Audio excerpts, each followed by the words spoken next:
pessoal, vamos falar de mais um capítulo do livro Macroeconomia Moderna, Lições de Keynes para a Economia de Subdesenvolvimento. E hoje a gente está aqui com o Anderson Cavalcante, depois de uma luta desgranida para achar um espacinho na agenda dele, ele resolveu nos conceder um pouquinho de tempo para falar sobre o artigo que o Anderson escreveu, que é sobre um tema da mais alta importância e um dos mais legais do livro e de toda a economia, é o meu tema de estudo, que é bancos públicos, e o nome do artigo é Bancos Múltiplos Públicos e Desenvolvimento. O Anderson é professor da UFMG e editor da Revista Keynesiana Brasileira, que é da AKB. Tudo bem, Anderson? Tudo bem, Fernando, e você? Muito bem, muito obrigada. Muito feliz que tu tenha conseguido conversar com a gente aqui um pouquinho. Eu que agradeço. Vou fazer só uma pequena correção no nome da revista, né? A gente tem muito orgulho que a revista chama Brazilian Keynesian Review. E ela tem esse tema, um nome escolhido pela AKB, né, pela associação, para tentar já ampliar o alcance dela, né? Então, é com muito orgulho que eu sou editor e faço com muito carinho a edição da revista. Tá? Tem razão, desculpa. Brazilian Keynesian Review. Melhor, BKR. Vamos fazer isso, né, Fernando? Porque senão, né, o presidente lá da associação fica bravo com a gente, né? Então, eu ouvi dizer que ele é bravo. Um horror. Ele tem uma carinha de bonzinho, né? Na verdade, ele é alto comandante. Né? Quando ele manda, a gente faz. Né? Claro. Um grande abraço para o Fábio, né? Querido amigo. Anderson, o teu tema, eu estava brincando no começo, mas é verdade, é um tema de extrema importância. O Brasil conta com uma peculiaridade, né, que são instituições, é uma grande gama de instituições financeiras públicas, né, e sempre foi assim na história do sistema financeiro brasileiro. Então eu queria que tu falasse um pouquinho o começo do teu capítulo. O teu capítulo é mais focado nos bancos comerciais, nos dois grandes bancos comerciais, mas tu fala no começo qual que é a importância dessas instituições financeiras e qual que é o papel do Estado na intermediação financeira. Fala um pouquinho sobre isso para a gente começar. Tá. O livro ele partiu de uma ideia bastante legal, que foi tentar atualizar a versão da primeira edição do livro que tinha anteriormente, né? Se não me engano, lançado em meados dos anos 2000. Então, a Carmen e a Eliane, né, elas fizeram um esforço para tentar atualizar os assuntos que estavam colocados na primeira edição, e que ele também servisse um propósito muito nobre, que é ser utilizado em sala de aula. Você ter ali uma parte de revisão teórica com revisão de literatura, né, que pudesse ajudar alunos, né, seja de graduação e até de pós-graduação, a estudar esses temas tão caros aí à sociedade pós-keynesiana, keynesiana em geral. Né. A primeira parte do capítulo ele vem com uma primeira parte, uma revisão aí, teórica, né, que a gente sempre cai, né, naquela discussão entre a precedência da oferta e a demanda, né? Na economia pós-keynesiana, lá no Keynes já tinha isso, né? E que a gente deve olhar com mais carinho e mais cuidado para a demanda, né? A demanda efetiva, especificamente. Isso vai reverberar, né, nos vários pontos aí a serem estudados, né, a partir da tradição do Keynes. Né? A economia bancária não é diferente, né? Keynes já tinha observado que, né, os bancos têm uma função primordial no sistema, né, na forma de produção, e tem que se entender melhor o papel da moeda, inclusive, tá, para a gente poder compreender, né, as economias monetárias de produção, como dizia o Keynes. Né. Então, eu vou aprofundar nesses assuntos, tá? E aí a ideia, no começo, é exatamente explicar um pouco sobre, né, essas controvérsias, vamos dizer assim, né, a importância da demanda, a importância da oferta, né? Na literatura sobre bancos, né, o funcionamento da firma bancária, né, é importante, né, ter essas discussões, porque parte da literatura vai considerar que os bancos funcionam sob restrições de depósitos, vamos dizer assim, de poupança, né, se pensar na forma macro.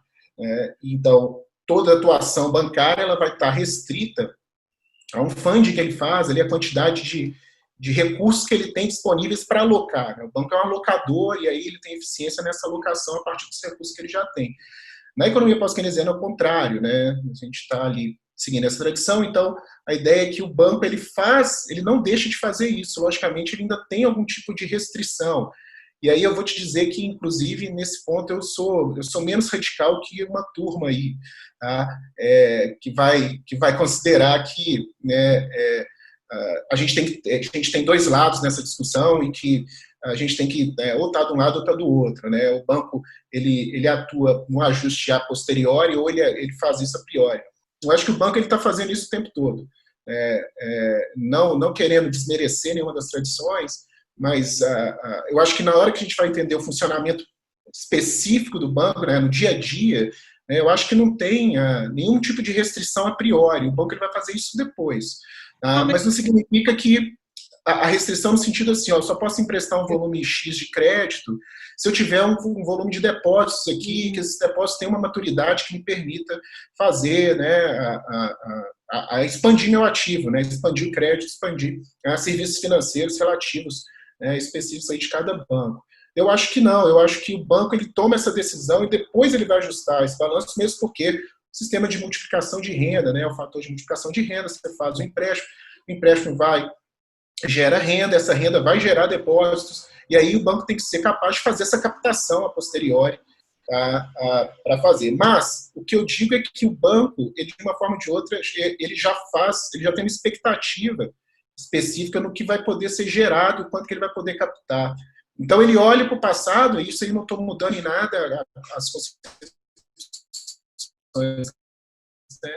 Ele olha para o passado imediato para decisão, né? No futuro, uma decisão que tem uma incerteza, né? Então ele tem que tratar com a certeza que o banco vai ter preferência por liquidez e tudo mais, né? Então eu fico ali no meio um pouco, sabe? Eu acho que eu gosto de chamar de intermediação financeira, apesar de não ter a ver com a teoria da intermediação financeira, que é de cunho mainstream, né? Neoclássico. Tá? Mas ela já traz esses traços, né? E aí a partir disso, na discussão do livro, para voltar do capítulo do livro, né, eu vou e trato o Banco do Brasil e a Caixa Econômica Federal, que são os principais bancos comerciais públicos, né, comerciais no Brasil, para entender um pouco como é que eles se posicionam aí na segmentação do mercado e por que eles são tão importantes, né, que é o seu ponto inicial, né, a importância das instituições, né, financeiras. Muita gente reclama, né, de uma forma ou de outra, de que o sistema financeiro no Brasil é concentrado e que um dos problemas com nossas taxas de juros altas é porque o sistema é concentrado. Eu tenho um pouco de dificuldade com isso, eu acho que é concentrado, mas eu acho que a concentração ela é típica, algo típico do sistema financeiro. Sabe? Eu não vejo aí, né, em lugares do mundo baixas concentrações, inclusive eu vejo sempre o oposto, né? Se você for pegar outros exemplos, né, nos Estados Unidos, na Inglaterra, né, são sistemas que têm, né, tem vários bancos, mas tem alguns bancos com grande concentração de mercado. Pode ser um fator, sim, né, na taxa de juros, mas essa diversidade também é algo que a gente deve levar em consideração. Então, a riqueza do nosso sistema financeiro, ela por um lado, né, riqueza no sentido de diversidade e complexidade, por um lado, é importantíssimo para o desenvolvimento, porque você vai ter instituições que vão estar especializadas e atuando especificamente em alguns segmentos, né? É diferente de pensar que o sistema tem que ser desconcentrado, aberto, tudo que historicamente nunca se processou em lugar nenhum. Então, bancos comerciais públicos são fundamentais, bancos de desenvolvimento são fundamentais, próprias, né, instituições financeiras ligadas ao mercado financeiro também, né, os bancos privados, todos eles têm um papel e a gente tem que entender essa diversidade para entender um pouco do que é o desenvolvimento no Brasil, né, que não é fácil. Eu costumo dizer que o sistema financeiro brasileiro ele é um pouco Frankenstein, assim, eu falo isso para os meus alunos, né?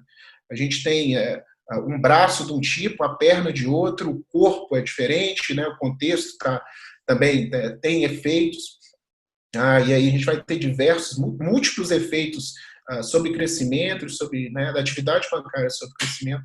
E aí no capítulo a ideia é essa, é pegar um pouco, né, vamos dizer, esse boneco, esse grande boneco que é o sistema financeiro montado do jeito que ele está, e entender o papel ali do Banco do Brasil e da Caixa como fundamentais. Eu acho que eles são dois pontos, inclusive, muito importantes hoje. Eles estão sempre em pauta de discussão, seja para o bem ou para o mal, né, Fê? Mas é muito legal isso tudo que tu falou. Eu estou anotando porque o meu cérebro está na ponta do dedo e eu não consigo lembrar se eu não anotar, né? Mas tu falou um monte de coisa que eu acho que a gente pode pegar um gancho aqui, até depois eu deixo as perguntas que eu tinha pré-feito, né, para depois. Mas uma delas tu fala da concentração no Brasil. Realmente, o sistema financeiro ele é todo concentrado, mas o Brasil tem a especificidade de ser um dos mais concentrados do mundo, né? Isso. Junto com a Austrália e a Holanda, se eu não me engano. Algo menos assim. Agora, o Brasil tem centenas e centenas de instituições financeiras, né? Que a gente pensa sempre naquelas 5 ou 6 maiores. E o engraçado disso, a ironia, não é engraçado, mas a ironia é que essa concentração se aprofundou com as tentativas de reforma bancária das décadas de 80 e 90, que foram justamente tentativas de diminuir o peso do setor público, né? Exatamente. É curioso isso, né? Que a gente passa por uma reforma mais intensa nos anos 90, né? Inclusive com o recurso público sendo injetado em bancos, né, para saneamento, para poder ser vendido, né, e de uma forma ou de outra a Caixa Econômica e o Banco do Brasil eles resistem, né, a essa onda, mas o sistema privatizado, né, grande parte abre-se para privatização e ele tende a concentrar novamente, né, esse é que é o ponto. O Bradesco aumenta a participação dele, o Itaú aumenta a participação no mercado, e inclusive se estende também para outros países da América Latina, dando sua influência. Então, a gente começa uma reforma pensando que vai se dar um resultado X, e aí a gente tem outro resultado que, convenhamos, esse usual do capital se concentrar, né? O modo de produção capitalista ele é feito dessa ideia, ele tem esse sentido, é a natureza dele, né? Esperar que, sem governo, esperar que ele não concentre, ainda mais o sistema financeiro, eu acho que é um pouco ilusório, né? E você tem razão, a taxa de consideração das mais altas, né? Mas às vezes se engana, porque pensa-se que esses países têm a taxa de concentração baixa. É algo em torno assim, eu não tenho esse número de cabeça, mas eu já andei olhando. Mas a gente põe aqui em algum lugar depois. A gente pode olhar, mas o último dado que eu tinha visto é que nos países com menos concentração é em torno de 60%. Exatamente. Então, em torno de 90%. O que é concentrado? O que é desconcentrado? Na verdade, o que se precisa discutir é mais do que isso, né? A gente esquece que estruturalmente o país é ainda um país subdesenvolvido. Tá? Então, se a gente conversa aqui sobre o sistema financeiro, mas esquece que 50% da população é desbancarizada, não faz sentido, você entendeu? Você tem metade da população que não tem acesso a banco. Tá? São 100 milhões de pessoas, 80 a 100 milhões de pessoas. Então, o que é esse desenvolvimento? O que é isso? Qual que é o tipo de serviço? Né? Como é que está sendo oferecido? A quais taxas? São serviços bons, ruins? Eu acho que as discussões elas têm que ver um pouco mais no qualitativo, é por isso que eu chamo a atenção da diversidade. Né? Como você disse, a gente tem inúmeras organizações financeiras, instâncias financeiras no país, e cada uma ali, né, com a parte do mercado atuando de uma forma. Né? Isso eu queria... Os impactos, né, para o desenvolvimento que isso vai gerar. Isso eu queria falar sobre, porque tu fala bastante disso quando tu está tratando da Caixa, né? Só antes da gente entrar nessas especificidades do Banco do Brasil e da Caixa, tem uma parte que em outros textos teus estão mais detalhadas, mas dá uma tangenciada aqui, que é sobre o papel do crédito no processo de desenvolvimento. Né? E, basicamente, explica um pouquinho, acho que a gente entra depois na Caixa no Banco do Brasil. De novo, isso vem, né, da própria concepção do Keynes, né, na importância do finance, né, para a atividade econômica.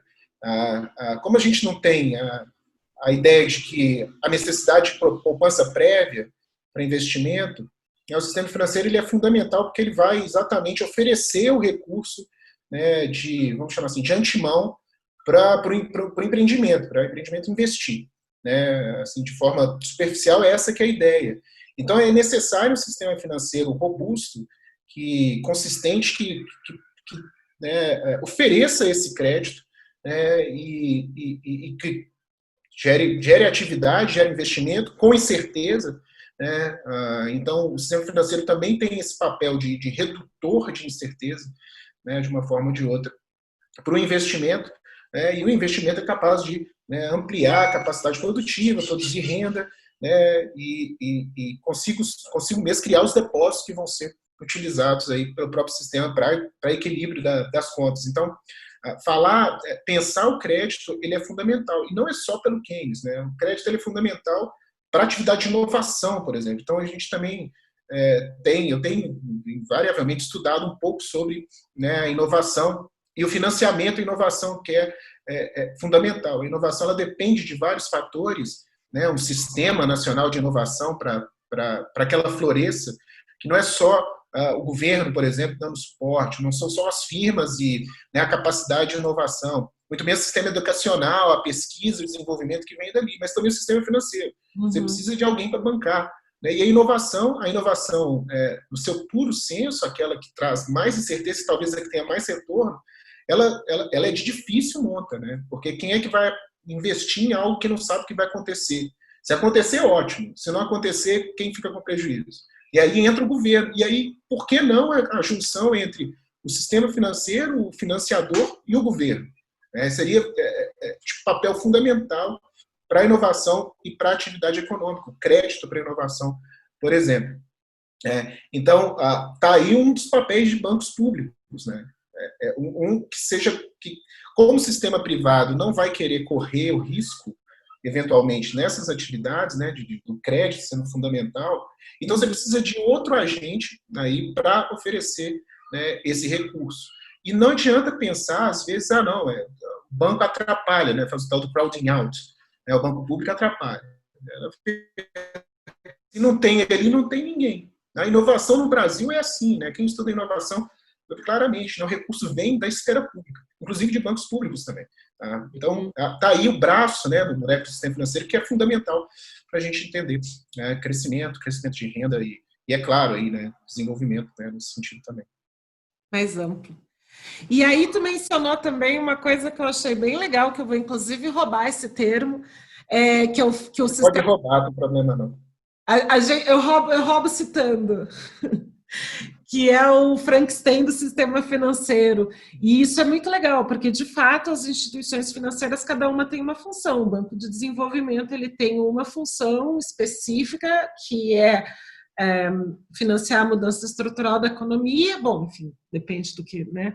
Mas, e o Banco Comercial tem outra, e nesse caso, no caso do Brasil, a gente tem a sorte de ter dois grandes bancos comerciais que também se propõem a duas funções muito diferentes.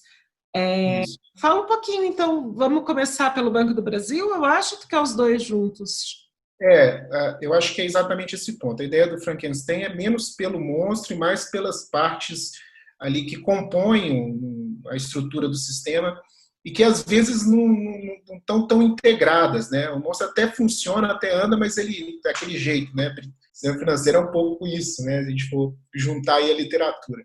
Mas o fato é esse. O que acontece com os bancos em geral aqui no Brasil é que, particularmente os bancos públicos, é que eles vão ser criados e vão começar a ganhar know-how e se especializar em certas atividades, né? O Banco do Brasil é um pouco isso, né? O Banco do Brasil ele vem lá, né, no século XIX, tá? Ele é o que organiza, né, o sistema financeiro brasileiro no começo do século, e aí ele ganha, né, proeminência, significância.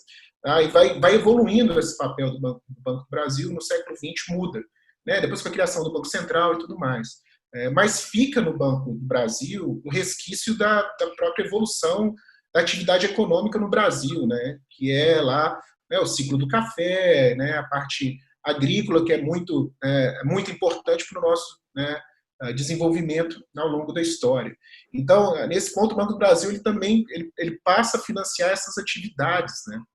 E isso é importante, inclusive, até hoje, né? O Banco do Brasil é esse, né? O banco se fosse especialista nos empréstimos, né, na atividade agrícola, para a atividade agrícola especificamente. Se a gente for ver a carteira de crédito do Banco do Brasil, a gente vê a discrepância que tem com os outros bancos, né? Então, isso é algo que se estrutura, se institucionaliza ao longo do tempo, que gera vantagens competitivas para o próprio banco, né? Tem know-how dentro do banco. Então, não é algo que a gente possa abrir mão rapidamente, porque não só isso, né? O banco também tem capilaridade, né? Ele está em vários lugares no espaço, inclusive no interior, né? Isso facilita ali a relação que se tem com essa própria atividade, com a atividade típica do interior, se a gente pode dizer assim. Ela, pelo menos a parte concentra em torno de grandes cidades, mas, né, a atividade que é financiada em si está específica aí, concentrada. A Caixa, por outro lado, ela tem, né, um outro papel, ela vai ali ganhar significância no mercado imobiliário depois de alguns tipos de experiências que não deram certo com o BNH, né, e outros instrumentos de financiamento que não foram para frente. A Caixa vai assumir esse papel e vai, inclusive, ser líder no setor. Né? De novo, se a gente pega o balanço da Caixa, a gente vê essa grande diferença. Então, também tem know-how, e também tem, não é só o conhecimento das pessoas que trabalham, né, na Caixa Econômica Federal. É também as interconexões que o banco faz com outros agentes imobiliários, a mesma coisa que o banco faz. E não isso é uma riqueza. Né? Se fala-se de privatização de banco público, isso dá um valor lá, faz uma mensura lá o tamanho da carta de crédito do banco, né, da carteira de crédito, aquilo que ele tem ali de capacidade de gerar lucro e tudo mais para fazer uma valoração do banco. Mas e esse know-how que está ali, específico, que tem a ver com o banco ser um banco público, tá? Eu acho que esse ponto é importante. Será que se ele não fosse, ele estaria nesse segmento, né? Inclusive com a questão da democratização do acesso bancário, né? A Caixa é um grande responsável pela inclusão financeira da população afastada. Tu que trabalha com regional, né? A Caixa, inclusive, ela tem um perfil diferente do Banco do Brasil, né? E dos bancos privados em geral.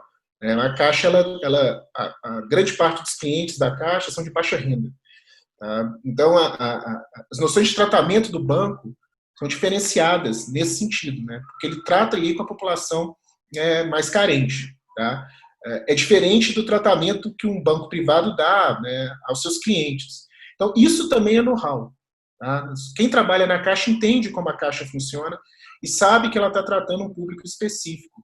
Né? A gente é um país que tem um alto desenvolvimento em termos de eficiência dos serviços dos bancos, né? Você vê bancos lucrando, você vê bancos fazendo intermediação financeira, você vê eles operando, né, com níveis de segurança, né, que são parelhos de outros países no mundo. E com uma solidez também, né? Passa crise, volta crise, e os bancos também firmes e fortes, né? Então, assim, o grau de resiliência é muito forte no sistema como um todo, inclusive os bancos públicos também. Então, são bancos que têm, claro, você sempre dá uma discussão sobre que eles podem ser eficientes ou não, mas parte da eficiência do banco tem a ver com exatamente essa segmentação, né? Como ela se desenvolve e é utilizada para tratamento de públicos diferenciados.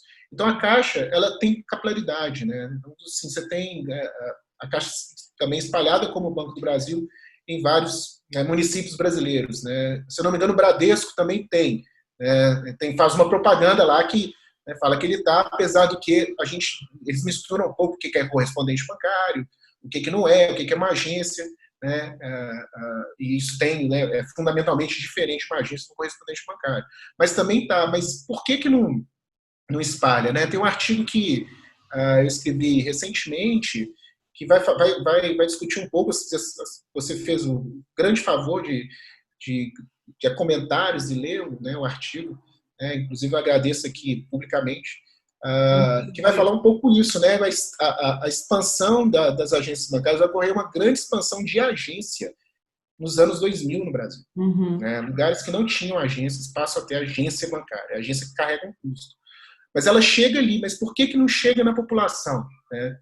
Fundamentalmente o Bradesco, talvez porque a segmentação e o mercado que esteja atendendo não é um mercado que é o que se apresenta, né, de renda baixa, de baixo colateral, né, a compra de demanda para o serviço bancário do jeito que se espera, né? Não costumo brincar isso, né? Você não vai ver, às vezes você vende tipo de capitalização da população mais vulnerável, mas às vezes você não vende o tanto que você deveria vender, né? Então há isso, né? Qual que é o serviço que vai se prestar? Né? E há uma cultura também que a gente não pode esquecer. Tem gente que tem medo de ir a banco, né? Tem gente que fala assim, eu não vou entrar naquilo aqui porque eles vão querer, né, tirar minha renda e me roubar algum pedaço. Né? Em Então, tempos de ele prefere. Covid, em tempos de Covid, Exato, eu tenho exato. medo. Ele prefere ir na lotérica. Né? Ele tem que fazer um pagamento e prefere ir na lotérica. A gente não pode esquecer que um pagamento de uma conta é um serviço bancário, né, financeiro. Está ali a se prestar. Ou outras influências que têm entrado muito na discussão, que é a parte, né, de home banking, de internet, né? Esses bancos, aí as novas fintechs, que eu acho que vai ter sim um efeito, né? Apesar de eu achar que o efeito é menor do que se espera, mas também tem, isso muda a estrutura, né? E aí você precisa necessariamente de bancos consolidados com know-how. Não adianta a fintech querer vender o serviço lá, né, para a pessoa mais vulnerável, né, de baixa renda no interior do Brasil, né? Nem mexe com a internet, tem medo de entrar no banco, está me oferecendo aqui um serviço.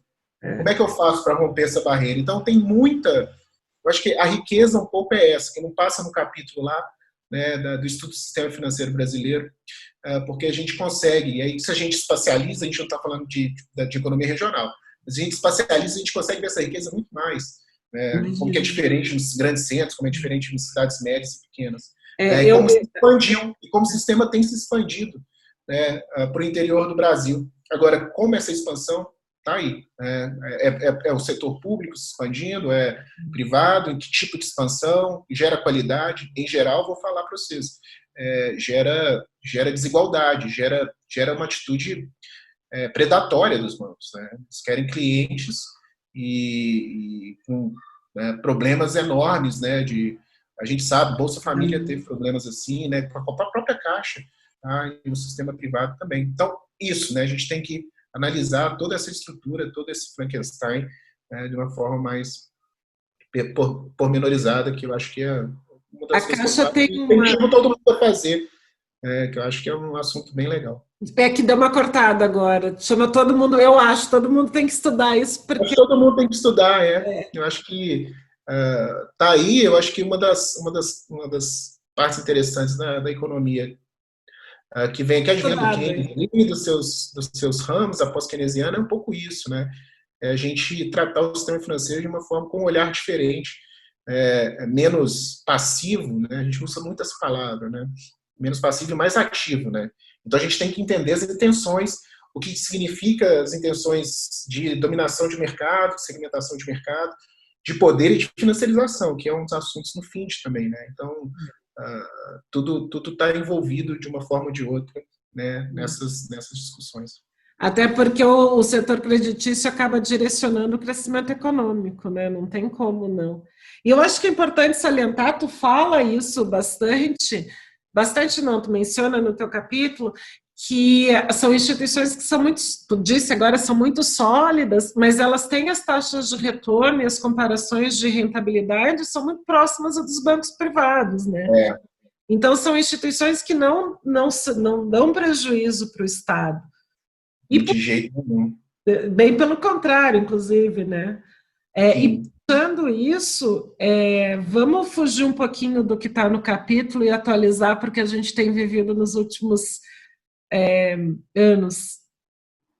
O capítulo vai até 2017, 19. O livro é de 2019, mas sempre tem essa diferença, a contabilidade bancária tem um certo atraso, então ele está com os dados até de 2017, e a gente sabe que de 2016 para cá teve uma mudança considerável na atuação dos bancos, no Brasil, mas na atuação dos bancos públicos. Inclusive com volta das discussões sobre a privatização de alguns deles.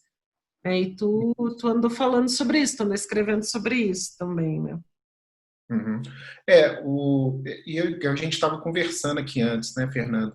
Eu sempre vejo essas conversas de privatização da Caixa aí do Banco do Brasil, mais do Banco do Brasil do que da Caixa, que eu não sei, talvez, Uma apesar cortada agora de novo, eu não sei do se é... ramo imobiliário está ali, né? O crédito imobiliário. É sempre curioso pensar que vira e mexe, volta essa conversa de privatização, né? Dos bancos públicos em geral. Tá? E acho que o Banco do Brasil é sempre a bola da vez, né? E é o curioso também que a Caixa normalmente não entra. Ela vira e mexe, fala-se alguma coisa da Caixa, uns 5 anos atrás tinha, né, aí alguma coisa no ar. Mesmo acho que no governo Dilma, né, de abertura do capital de da Caixa, capital, 2015. e maior participação do setor privado. Mas isso parece que não foi para frente. Não. E o Banco do Brasil sempre volta. Né, no governo Temer, a verdade é que já começou uma reestruturação do Banco do Brasil, especificamente. A gente está vendo fechamento de agências bancárias, né, respectivas ao Banco do Brasil. Tá? E agora, ultimamente, a gente, né, de novo, ouviu falar dessa história da privatização. Né? Aparentemente, parece que não. Né? Saiu uma lista aí de privatizações e lá no cardápio do governo, o Banco do Brasil parece que está fora, né? Tá ausente do cardápio, vamos dizer assim, né? E a Caixa também. Tá? Mas vira e mexe e volta, né? Por que volta? Se a gente pega os números e avalia ao longo do ano, é um banco lucrativo, tá? É um banco com carteiras, né? Tanto a Caixa quanto o Banco do Brasil. Então, tem carteiras importantes, inclusive em situações de política, né? Quer mais apoio político do que o setor agrícola, né, para governos em geral. Então, o Banco do Brasil é um instrumento, então, e ele é capilarizado. Então, se você precisa, em algum sentido, agradar, né, o setor primário, de uma forma ou de outra, os donos, né, de fazendas e produtores e tal, você vai lá e faz algum tipo de política de empréstimos, de crédito, de expansão de ativo nesse sentido. Então, por que se fala tanto, né, na eficiência? Eu acho que tem a ver um pouco, aí eu vou estar aqui indo talvez longe demais, né, mas eu acho que tem a ver com uma ideia aí preeminente de que o setor bancário, o setor privado, ele é sempre mais eficiente, independentemente do que se analisa, né? Eu acho que é um pouco essa discussão aqui. Eu estava até comentando com você, né? Infelizmente não consegui ver os dados até agora no primeiro semestre de 2020, porque no site do Banco Central não estava atualizado, né? A gente entra lá, a gente consegue ver dados de instituições financeiras, né, algumas séries trimestrais, tá? Seja da demonstração de resultados dos bancos, seja, né, da carteira de ativos e tudo mais. Né? Aí pega por banco. E tem lá os 5 maiores, né, que são Caixa, Banco do Brasil, Itaú, Bradesco e Santander. Tá? E eu olhei um pouco para ver assim, né, peraí, como é que será que está a situação? Né? No governo Temer já tinha conversas, né, de, né, reestruturar o Banco do Brasil, de, né, privatizar o que for. Né? Se você pega os Bancos do Brasil ali, junto com a Itaú, é o que tem mais receita de intermediação financeira. Tá? Então, assim, se está privatizando porque é ineficiente, por esse sentido de geração de receita, não é. Né? Ele está pau a pau, vamos dizer, com o Itaú. Né? Se é em questão de despesas também, despesas financeiras, ele é semelhante, ele não está ali em pior situação, comparando um ano com o trimestre de 2020 com o trimestre de 2019. Tá? O primeiro trimestre de cada ano. E se você for ver agora, no começo do ano, o Banco do Brasil e a Caixa foram os bancos que tiveram menos efeitos desse ano turbulento, antes da pandemia, né? Se a gente pensar que a pandemia começou ali em março, aqui no Brasil, mas não no mundo, e talvez está uma diferença, né, aí nos resultados, né, o Banco do Brasil e a Caixa se mantiveram ali relativamente estáveis perto dos bancos privados. Né? Banco privado como o Santander perdendo, tendo aumento de despesas com derivativos e títulos de valores imobiliários, que eu acho que tem a ver com o contexto internacional e tudo mais, e o fato desses bancos terem uma maior aplicação, vamos dizer assim, né, parte de carteira em ativos que estão atrelados a câmbio, por exemplo. Então, por quê? Né? Qual que é a ineficiência? Né? É isso que eu não consigo. Importante, tem a eficiência de banco privado, se não melhor que banco privado, né? E mesmo assim sempre volta. Né? E aí, o que eu queria extrapolar é isso, né? A gente tem que resolver o problema de dívida pública. Tá? Dívida pública incontrolável, então a gente tem que vender riqueza, ativo, para poder sanar problemas de renda ali, né? Problema de dívida pública. Né? Então é aquela velha história, né? Eu estou com um problema em casa de renda e estou vendo meu sofá. É claro que é uma brincadeira, tá? As coisas de economia doméstica aí, né? Se falasse, eles estão falando de economia doméstica lá, né? Falando besteira, mas a necessidade do governo de tentar reverter uma situação de tendência de dívida pública, e ele, como ele não consegue resolver onde deve resolver, né, que é na questão de teto de gasto, na questão de alocação, né, orçamentária, né, e na eficiência do gasto público, eu acho que a gente esquece de discutir isso, né, só se discute montantes, mas o quão é eficiente. Normalmente falam que os pós-keynesianos são assim, né, irresponsáveis com a dívida pública, e muito pelo contrário. Né, a gente tem que gastar mais quando está em crise, mas a gente tem que gastar bem também. Não é só um lado. Tá? Mas, invariavelmente, essa solução do problema do gasto ele passa a ser vender ativos, e qual o melhor ativo que não um banco público eficiente. Né? É o que todo mundo quer. Né? Quando você está privado, quer o banco público. Uma coisa que tu quer salientar Não, eu acho que a conversa está ótima, de depender que a gente fica mais umas 2 horas. Né? Então, se vocês quiserem ler mais sobre o assunto, vão para o capítulo 13, número de sorte, Bancos Múltiplos Públicos e de Desenvolvimento, do Anderson, e mais textos dele sobre o assunto. Dá uma olhada no livro. Se tiver mais dúvidas, entra no site da associação. Se quiser procurar o livro, entra no site da editora. E se vocês tiverem qualquer dúvida, entre em contato. Obrigada, Anderson. Obrigada. Obrigado, Fernanda. Beijo para todo mundo. Até a próxima. Peraí.